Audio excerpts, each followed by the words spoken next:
the heads of state and government were willing to have some 13 states have referendums on the original EU constitution, decided that no state would have a referendum on the constitution in its reformed fashion or renamed fashion, the Lisbon Treaty. It couldn't be avoided in Ireland because of the Cotty case, but and that's why we alone had a referendum on it. And that just shows the whole undemocratic character of the whole business. If the Lisbon Treaty goes through, you can be absolutely certain that the issue which was embodied in the treaty, namely the question of national democracy and national independence, will become the main issue all over Europe for countries, including countries with an imperial past like Germany or Britain or France and so on, who have traditionally caused trouble to other countries, who will themselves discover the drawback of not having any more democracy. People only understand, as has been said, how important health is when they get sick. Likewise, they tend to understand what democracy is and how important it is when they have lost it. And that is what's likely to happen if Lisbon is pushed through. And it would be really an extraordinary achievement if one man, the President of the Czech Republic, can stop it, but he's doing his best. But if Lisbon is eventually pushed through, it will make the question of national democracy and national independence, the so-called national question of which Ireland has so long an experience, it will make that the big issue of European politics for years and decades to come. It may take years for people to get back to the democracy they have lost, but that undoubtedly will become the main issue of politics all over the EU. And that is why the fight we have been fought and waged in recent weeks has been a good fight, worthy of the salt of the earth people who have fought, and many of them who are here today. Thank you very much.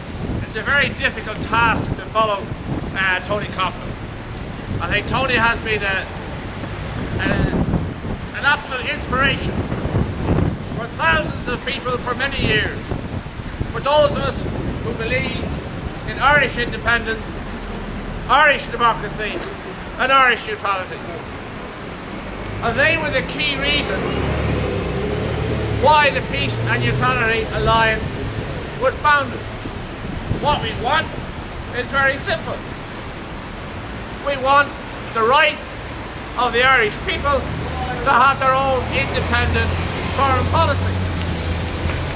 To make it certain that neutrality is a key aspect of that policy, and that it be pursued primarily through a reformed United Nations. We campaigned against the Amsterdam Treaty, against the Nice Treaty, and against the Lisbon Treaty. We beat them twice, not to be sniffed at. That's quite an achievement. But what they want is very clear. They want a militarized Europe. They want a centralized Europe. They want a neoliberal Europe. Barroso called it an empire. So they are very clear about what they want.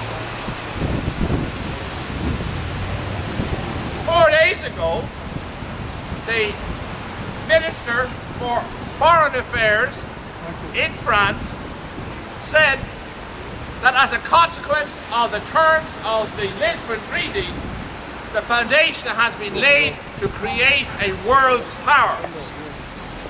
Now, I'm sure all of you here know that once upon a time we were members of a world power that sent its battle troops here, there and everywhere, bringing civilization, the white man first. And that's what they want to do again. So, what we're saying is that when the Irish people were forced to vote again on exactly the same treaty, they did not change their mind because of a sudden conversion to this empire. They voted yes, they changed their mind because they were frightened. And to be fair, they had every reason to be frightened. There's mass unemployment in this country, and people's jobs, people's savings have been destroyed by the very same people who actually forced us to vote to change their mind. Now that's exactly what happened. So anybody here, or anybody listening, or anybody knowing what's going on, the idea that there was this great conversion to an empire or a superstate, that's not what happened. And we should not lose heart, because we have won before. And by the way, this is only a battle. We have always said that this referendum is a battle in a war. A battle between people in Ireland who believe in Irish democracy and the people who want an empire. And that this was not just a battle in Ireland, it was a European battle fought on Irish soil. Because throughout Europe, in every other country in the European Union, there are people who believe in their own national democracy. Now, everybody knows that there might be a lot of differences between the Peace and Neutrality Alliance and its attitudes on regard to militarisation and President Klaus. But the one thing that we do all agree on is the belief in democracy in the Czech Republic and democracy in Irish Republic. And it's our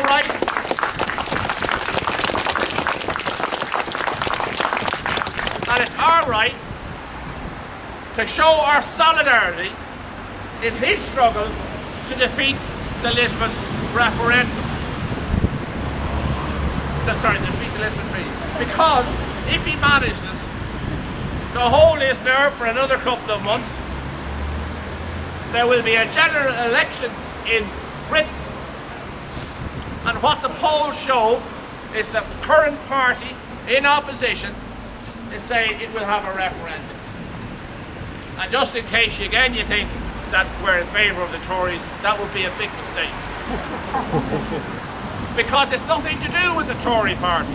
If the Labour Party was in opposition and the Tory party is in power, then you'd be talking about the Labour Party calling for a referendum. Because of course it's got nothing to do, it's just got to do with political opportunism. What's happening is the major parties in Britain are responding to an effective national revolt by the British people who don't want this empire either. So whichever government was in power, whichever government was in opposition, that's what will be happening. And we must now show solidarity with those people in Britain and all the other countries that want a referendum. And if they get their way, if Klaus managed to hold on and the Tories get into government, and then, you know, I'm not saying they'll do it, they're saying they'll do it, but if they do that, we have to rally behind those people in Britain who will seek to force the new Tory party to actually implement what they say they will do. But I wouldn't be, you know, I'm not going to die a shock if they don't do it, right?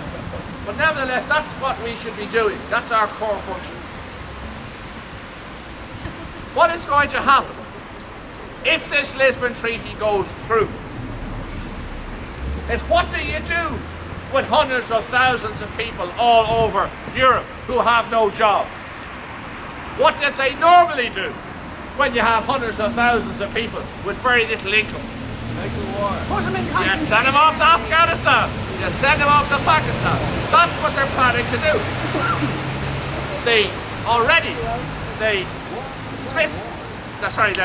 The Swedish Minister for Foreign Affairs has called for what he calls, quote, more flexibility in the use of the European Union battle groups.